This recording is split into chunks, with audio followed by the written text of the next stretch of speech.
Bom dia, irmãos. Bom dia, igreja. É um prazer estar mais uma vez aqui para compartilhar da palavra de Deus. Quem acompanha já a programação da igreja sabe que a igreja costuma trabalhar com série de sermões. E isso, às vezes, a gente usa um livro inteiro da Bíblia, às vezes um trecho grande, como foi essa última série, que foi um trecho de Lucas. Mas hoje nós não estamos começando uma nova série. Nós estamos no intervalo entre aquela série e a próxima que virá. E aí eu pensei num tema para tratar com a igreja, que é um assunto leve, tranquilo. Ninguém vai precisar sair daqui cansado com o assunto, eu espero. Mas eu acho que é bem pertinente para a gente. E eu peguei emprestado do pastor o título para essa nossa meditação. O título é Um Coração Ensinável. O pastor, se eu não me engano, foi depois de numa quarta-feira, depois de uma das aulas que ele dá. Se você não assistiu ainda a uma aula, podendo, venha, porque se não vindo, está perdendo. Isso não é só um bordão, é uma realidade. O pastor tem ministrado aulas aqui muito importantes para a igreja, para esse conceito de gente reunida no temor do Senhor, buscando o Senhor. Então é muito importante participar disso. Então, numa dessas aulas, encerrando a aula propriamente, o pastor, conversando assim, à vontade, fez essa observação: a gente precisa ter coração ensinável. Aquilo, pumba, acertou.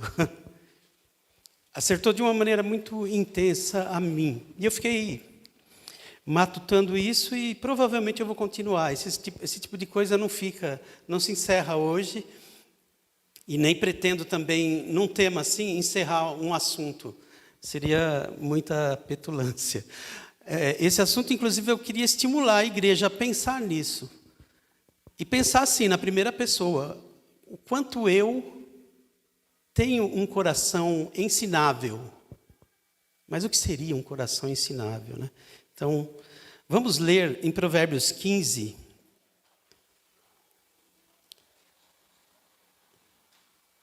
Eu escolhi um texto de Provérbios, porque Provérbios trata muito do tema da sabedoria.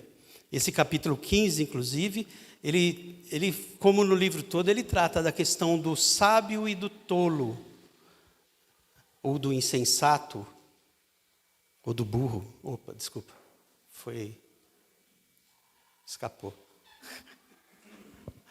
A linguagem mais popular. Mas o livro todo trata disso, trata também do justo e do ímpio, trata desses opostos com muita frequência. Mas a sabedoria e a tolice estão sempre presentes e sempre nos convidando para a sabedoria. Não está meramente presente, está nos chamando. E não é diferente nesses 3 versículos. Eu vou ler de 31 a 33 de Provérbios 15. Quem escuta a advertência da vida terá morada entre os sábios. Quem rejeita a correção despreza a si mesmo. Quem escuta a advertência adquire conhecimento, ou melhor, entendimento. E o 33, o temor do Senhor é a instrução da sabedoria e a humildade precede a honra. Vamos orar mais uma vez. Deus bendito, muito obrigado, Senhor, por esse tempo junto com a Tua igreja. Que a Tua palavra alcance os nossos corações, Senhor, trazendo, como sempre, edificação. Mas também que os nossos corações estejam receptíveis para acolherem bem a Tua palavra. E assim as mudanças necessárias aconteçam em nossas vidas. Amém. Vamos pensar nesse tema, irmãos, considerando algumas coisas básicas, inclusive, porque eu não estou falando aqui de um coração ensinável que do nada vai começar a ser ensinável. Não, a gente já tem essa característica e da capacidade de aprender. Então, eu estou falando de gente que já tem capacidades e que vai desenvolver. Mas eu vou precisar voltar um pouco só para a gente ter um entendimento de que isso é uma característica de todos nós. Então, não estou querendo aqui dividir o grupo, mas existem questões para se pensar. Provérbios 15, como eu já disse, faz um tratamento da questão da sabedoria, e esses versículos apontam que existem momentos em que haverão advertências da vida. E quem escuta as advertências vão se dar bem, vai ficar melhor. E como que o texto diz isso? Vai ter morada entre os sábios. E ele continua dizendo, quem rejeita, então ele já coloca quem escuta, e o oposto, quem recusa, quem rejeita. Esse despreza a si mesmo, ou seja, quando a gente não faz uso de escutar as advertências da vida, e esse é um convite para a sabedoria, porque ele conclui que vai ter morada entre os sábios, quem rejeita isso já está desprezando a si próprio. Então é um desserviço a si mesmo, a construção da sua vida. E por fim ele termina com uma conclusão: o temor do Senhor é a instrução da sabedoria, e a humildade precede a honra. Aqui ele já aponta características. Essa questão do temor do Senhor, a reverência, ter o Senhor como alguém para o qual a gente tem que se dirigir com respeito, com temor, reverência. E aí esse chamado de temor, de reverência, sempre apontam para a adoração. Eu gosto de pensar em adoração de um jeito bem específico. Você adora aquilo a que você se dedica, mas você adora aquilo ou a quem você se curva. A figura de adoração na Bíblia, sempre que é mencionado, coloca homens se prostrando diante de alguém, ou de Deus, o soberano, ou de outro Deus qualquer, ou de um objeto qualquer, mas sempre está se prostrando. Isso é uma figura importante para o que nós vamos pensar. Nós vamos pensar em um coração ensinável, mas o que é ensinável? Isso não é difícil, né? O que é ensinável? Eu fui no dicionário para ver. Porque a gente pode concluir que é uma coisa e não é. Nesse caso, não tem problema, é mais fácil.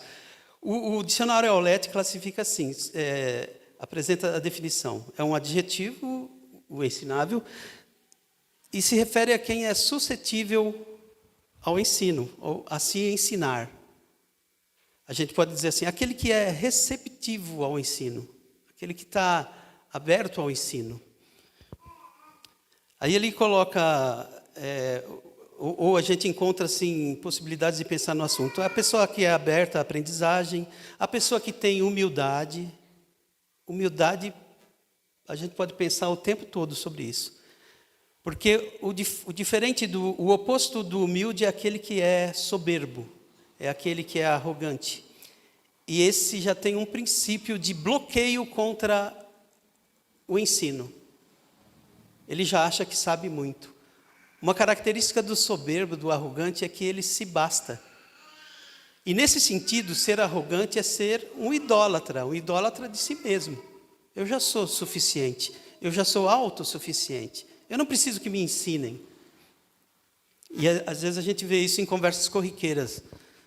Eu não preciso que ninguém me ensine nada. A pessoa fala como se ela detesse o conhecimento de tudo. É uma postura muito ruim. O ensinável também precisa ter uma flexibilidade.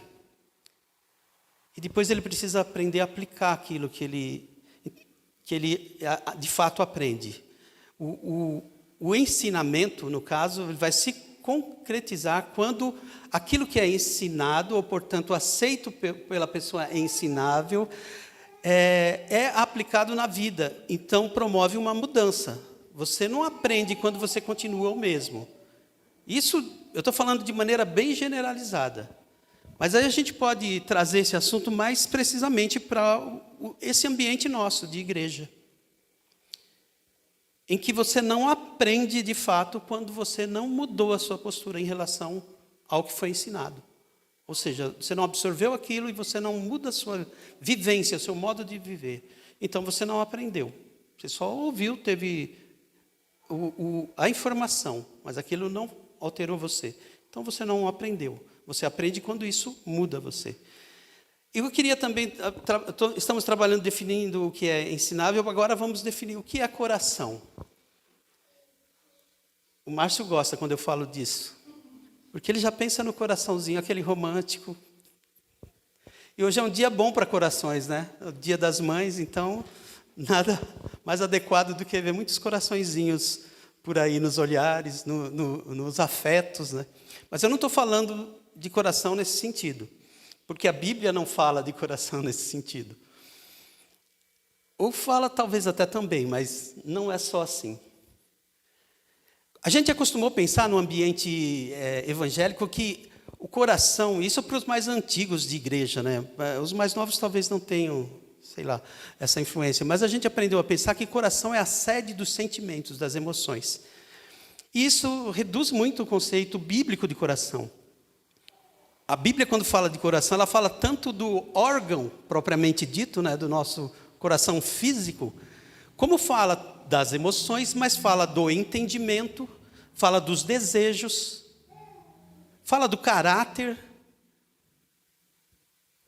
fala do imaginário, ou seja, fala do integral do homem, da integralidade do homem. Quando fala do coração, na maior parte dos textos bíblicos, está se referindo à nossa integralidade, ao todo do ser humano.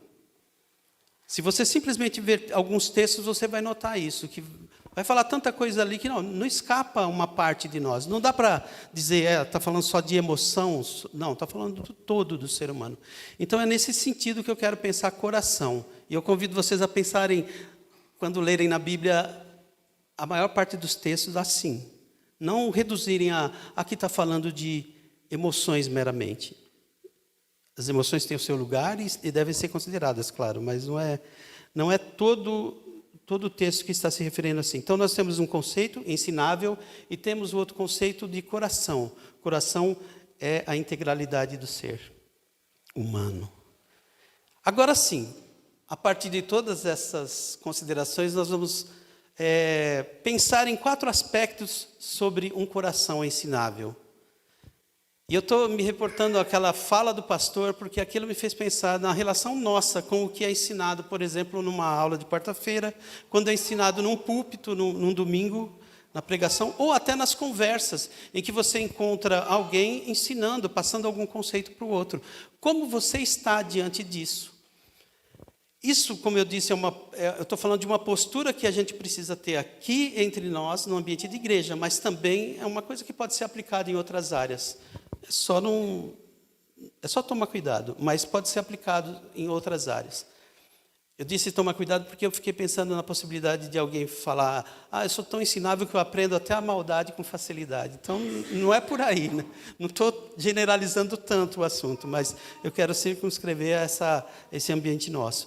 Então, vamos considerar aqui 4 aspectos sobre um coração ensinável. E eu já vou dizer quais são eles. Primeiro, todos nós somos potencialmente ensináveis. O segundo é, todos precisamos querer ser ensináveis. O terceiro é, ser ensinável é ser humilde, é ser semelhante a vários servos de Deus.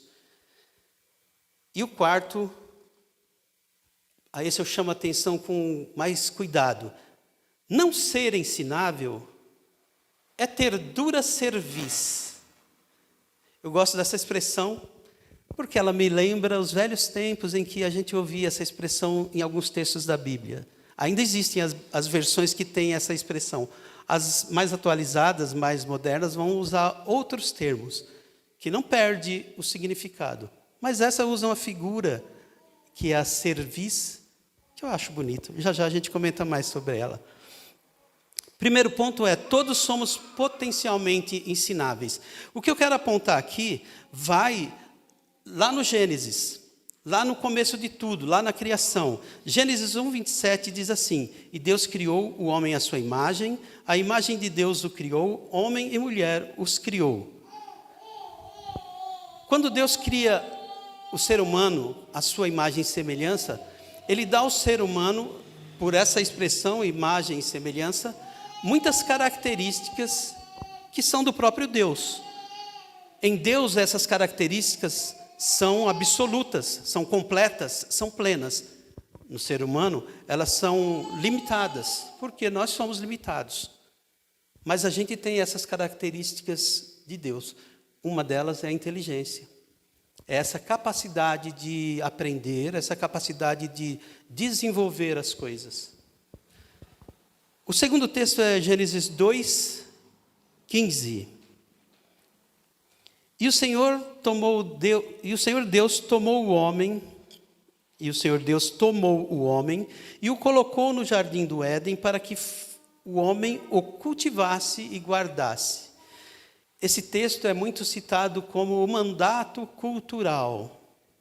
Esse texto se refere a Deus colocando o homem no jardim para cultivar e guardar. E quando a gente fala assim, parece, beleza, cultivar e guardar, está simples, está fácil. Não está nada fácil. A manutenção toda do jardim, o cuidado todo, aquilo que se estabelece como a cultura que tem que ter ali, toda a manutenção do jardim cabia ao homem. Depois, quando a gente continua lendo os textos, Deus mandou o homem dar nome aos animais. Pensa numa trabalheira. Pensa numa competência que tinha que se ter para dar nome aos animais, a todos. Então, essa competência de cuidar e guardar do jardim não era pouca coisa na vida do homem. E por que Deus dá essa atribuição ao homem? Porque o homem era capaz disso. Ele recebeu de Deus a imagem e semelhança, ele recebeu a competência para fazer. Isso a gente pensando de maneira geral ainda nesse aspecto do ser humano sendo criado à imagem e semelhança de Deus. Mas o fato de Deus dar essa responsabilidade ao homem já é um indicativo que Deus sabia que o homem era capaz de fazer isso. Portanto, a atribuição dada é porque ele tinha competência para cumprir. E deveria cumprir. Uma vez que Deus dá essa atribuição, fica a responsabilidade do homem de cumprir. Isso é óbvio, ele tinha que fazer. Mas ele tinha essa competência. O segundo item que eu pus, todos precisamos ser ensináveis. E aqui eu quero me reportar a um outro trecho do Velho Testamento. Mas antes eu preciso dizer que aquele homem que foi criado à imagem e semelhança de Deus, ele também foi alcançado pelo pecado. Ou ainda ele se deixou alcançar pelo pecado. A partir daí, toda aquela competência que o homem tinha, ela foi manchada, ela foi prejudicada, ela começou a entrar num processo de corrupção. Ela se deteriorou. Então, aquela competência da inteligência, inclusive, já não era tão plena como era no começo. Ela é prejudicada pelo pecado. E isso que o pecado faz na vida da gente. Sempre estraga. Então, lembrando disso, a gente vai encontrar um outro texto lá em Deuteronômio 29, verso 29, que Moisés reúne o povo, Deus está renovando a aliança dele com o povo, e nesse processo ele dá instruções. Chega lá no finzinho das instruções, ele diz uma coisa que é bem marcante. As coisas encobertas pertencem ao Senhor, nosso Deus, mas as reveladas pertencem a nós e a nossos filhos para sempre, para que obedeçamos às palavras desta lei, a todas as palavras dessa lei. Podemos frisar o obedeçamos, podemos frisar o todas as palavras dessa lei. Em termos de contexto, isso é dito para um povo que Deus está chamando de povo seu, numa época bem distante da nossa, e dando determinações para que esse povo se comporte dessa maneira, acatando a lei do Senhor, aprendendo a lei do Senhor, para ter um modo de vida de acordo com a vontade do Senhor. Essas coisas são tão importantes que o fato de não fazer aquilo é como dizer para Deus assim, não me serve isso aí que você está me dizendo, não estou nem aí com isso. Sabe, vai de uma rebeldia a um deboche ao Criador. Ainda mais aquele povo que tinha visto muitos sinais e maravilhas do poder de Deus atuando a favor dele. Então era muito grave não obedecer. E era muito grave a ordem para que obedeçam. Era muito importante. Então o nível da rebeldia é muito grande. Mas o povo ouviu isso. O povo poderia dizer assim, é difícil isso aí, nós temos nossas limitações, mas quando essa questão de ter uma postura indica assim, eu sei que eu tenho limitações, mas eu quero, Senhor, fazer a tua vontade. Então é a questão da postura, eu desejo fazer a tua vontade. Também, como Deus estabelece isso como uma ordem para que seja obedecida, é nítido aqui que é uma obrigação da gente se esforçar para isso. Isso não vai ser uma coisa natural, vai exigir esforço. Até eu estava lendo um livro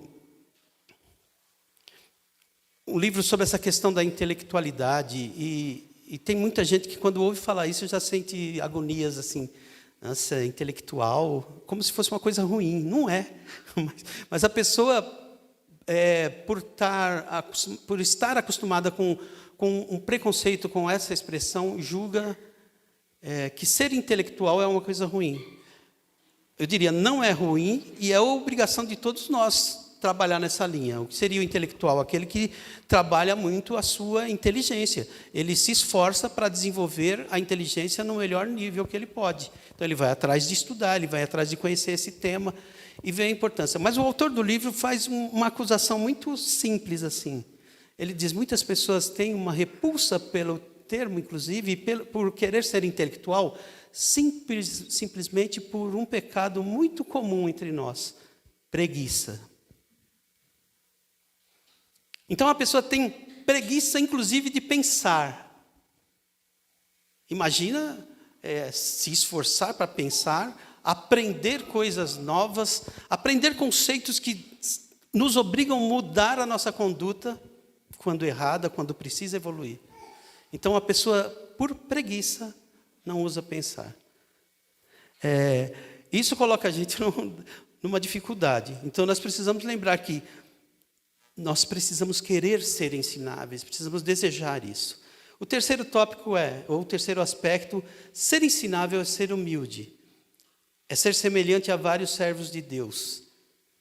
Ser humilde, a gente pode dizer, é receber da graça de Deus, pois Deus diz lá na Bíblia, no Novo Testamento, Deus resiste aos soberbos. Nós já citamos isso e enfocamos de novo. Deus resiste aos soberbos. Buscar a humildade deve ser o caminho natural do cristão. Jesus mesmo disse, aprendei de mim, olha só, aprendei de mim que sou manso e humilde. Essas coisas deviam ressoar no nosso coração de maneira grave mesmo, importante, para a gente estar sempre lembrando disso. Agora eu quero só citar o nome de alguns personagens bíblicos a quem nós estaremos nos identificando quando a gente se põe numa postura de ter um coração ensinável. Daniel, José, Moisés, Abraão, Jacó, Paulo, Davi. Todos esses homens tinham em comum essa característica. Quando, diante da vontade de Deus, eles se amoldavam. Mas eles eram esses aí, os heróis. Eles eram como a gente. Pessoas a quem Deus chamou, pessoas a quem Deus resgatou, pessoas que entenderam a vontade de Deus em alguma medida, e aí erravam num outro momento, mas estavam sempre prontos quando diante de uma correção, como diz o provérbio que foi lido, diante da correção eles voltavam para o caminho do Senhor, porque eles tinham um coração ensinável. Percebe que você, sendo assim, tendo essa postura na sua vida, você vai estar se identificando com esses. E tendo a chance dessa identificação crescer a cada dia, porque isso é o processo que a gente chama de santificação, é o desenvolvimento que você vai ter como cristão. Mais especificamente, não cabe a gente não ter uma postura assim. Porque não cabe ao cristão ficar estagnado, ficar parado quanto ao que ele é, e ficar como quem, não, eu não quero me desenvolver. Eu não quero esse negócio de santificação, não cabe, é uma fala que não cabe. Ao cristão cabe desejar isso. Olha, eu ouvi a voz do Senhor que me resgatou, eu criei em Jesus Cristo como meu Salvador. Aliás, eu não criei nele só como meu Salvador, eu criei nele como o sacrifício único, o sacrifício suficiente. É só Ele que poderia me resgatar e Ele o fez. Foi até o fim, como nós ouvimos na série O Caminho da Cruz. Curiosamente, tem um texto em Hebreus que diz assim, Hebreus 5,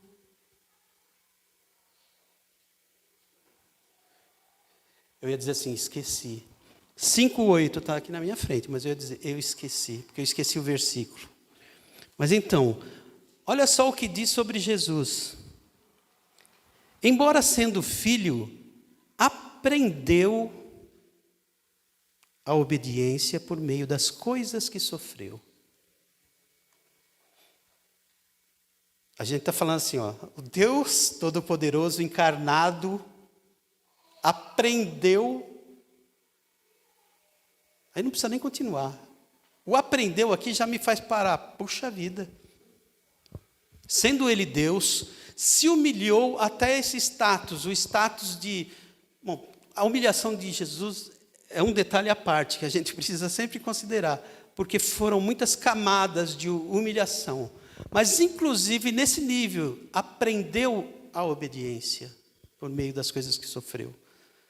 Quem sou eu para dizer assim, eu já estou completo, não preciso aprender? Quem sou eu? De novo, não cabe para uma pessoa que se diz convertida, seguidora de Cristo, ter uma fala dessa.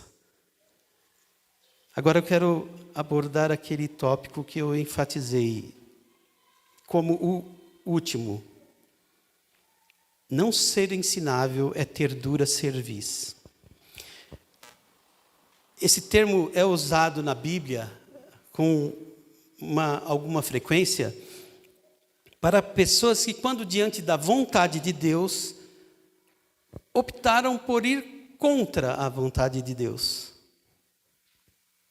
Orgulhosos. E por isso pagam o preço. O que eu estou dizendo é assim, você até pode ter essa postura, porém você vai pagar um preço por isso. De novo eu digo, ao que se declara convertido, ao que se declara filho de Deus, ao que se declara seguidor de Cristo, Senhor e Salvador único e suficiente, a esse não cabe tal obstinação de dizer, não quero ser assim. Mas há pessoas que são assim, que diante da vontade de Deus diz, não. Em Deuteronômio 9:6 a gente lê, sabe, pois, que não é por causa da tua justiça que o Senhor teu Deus te dá esta boa terra para possuí-la, pois tu és povo de dura cerviz. Eu fui atrás de uma versão diferente da que eu estava usando, aí vocês podem ver o texto obstinado, de dura cerviz. Dura cerviz é uma figura de linguagem. A cerviz é essa parte aqui. Eu não sabia, hein, gente? Eu estou abrindo meu coração aqui para vocês, de novo, coração aberto. A cerviz é essa parte entre o pescoço e o ombro. Ela tem... Bom, eu não vou falar da anatomia com mais detalhe, que eu vou passar vergonha. Mas ela é responsável por esse movimento, Ela permite que a gente tenha uma flexibilidade. Lembra que eu falei que uma característica do adorador é ele se curvar? Portanto, a cerviz é aquela que permite que a gente se curve. Ela permite flexibilidade. A cerviz física aqui, Ela permite isso. Então, essa é a figura que o texto diz. A pessoa de dura serviço, ela é inflexível, ela é dura. E o tratamento que ela vai receber é que ela vai quebrar. Por não ser flexível, por não se humilhar diante de Deus, por não reconhecer a sua posição diante de Deus, ela vai quebrar, porque é dura. E essa é a figura do dura serviço. Por isso cabe muito bem o texto. Cadê o texto? Sumiu. O texto que diz obstinado.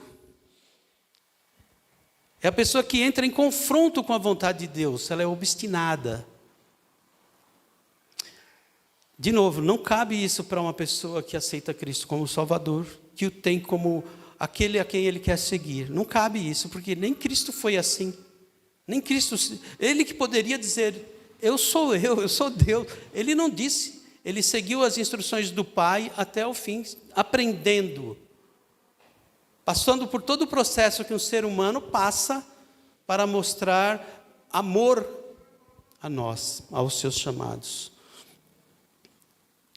Outro texto que fala disso é um texto muito bonito e que eu fico emocionado cada vez que leio. Mas eu só vou ler um trechinho aqui, aquele texto do discurso de Estevão.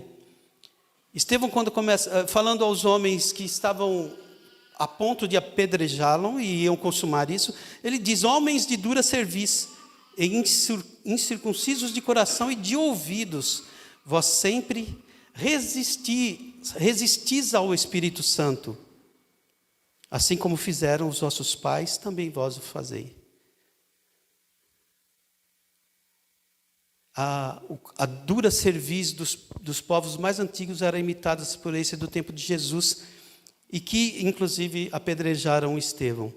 Em Hebreus 3, a gente lê ainda, irmãos, 3 de 12 a 15. Irmãos, cuidado para que nunca se ache em qualquer um de vós um coração perverso e incrédulo que vos desvie do Deus vivo.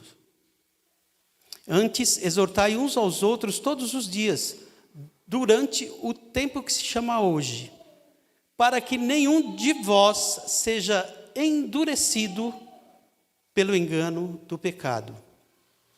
Porque temos nos tornado participantes de Cristo e mantivermos essa nossa confiança inicial firmes até o fim. Enquanto se diz, hoje, se ouvirdes a sua voz, não endureçais o vosso coração como na rebelião, também fazendo uma menção a um acontecimento do Velho Testamento. E eu espero que hoje essa palavra encontre no coração de cada um exatamente isso, um incentivo para que não se acomode a uma postura de endurecimento quando diante de alguma advertência, como dizem em Provérbios. Quem escuta a advertência da vida terá morada entre os sábios. Quem rejeita a correção despreza a si mesmo. Quem escuta a advertência adquire entendimento. O temor do Senhor é a instrução da sabedoria. Então nós ponderamos hoje sobre todos somos potencialmente ensináveis.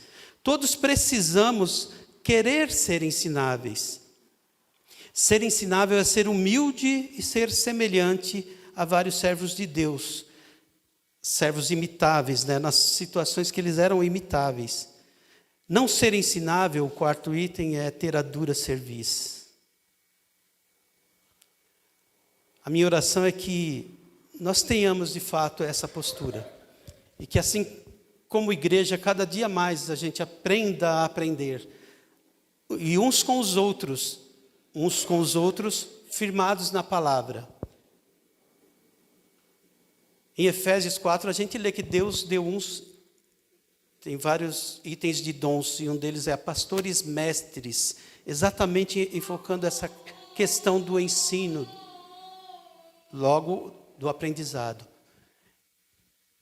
Que seja assim entre nós, irmãos, para que a gente seja um grupo coeso, firme na palavra de Deus, obediente ao Senhor, e que isso contagie aos queridos que nos visitam, para que possam também nutrir esse desejo de aprender mais da vontade de Deus. Vamos orar. Deus bendito, Ajuda-nos a viver assim, Senhor. Ajuda-nos a viver conforme a Tua vontade.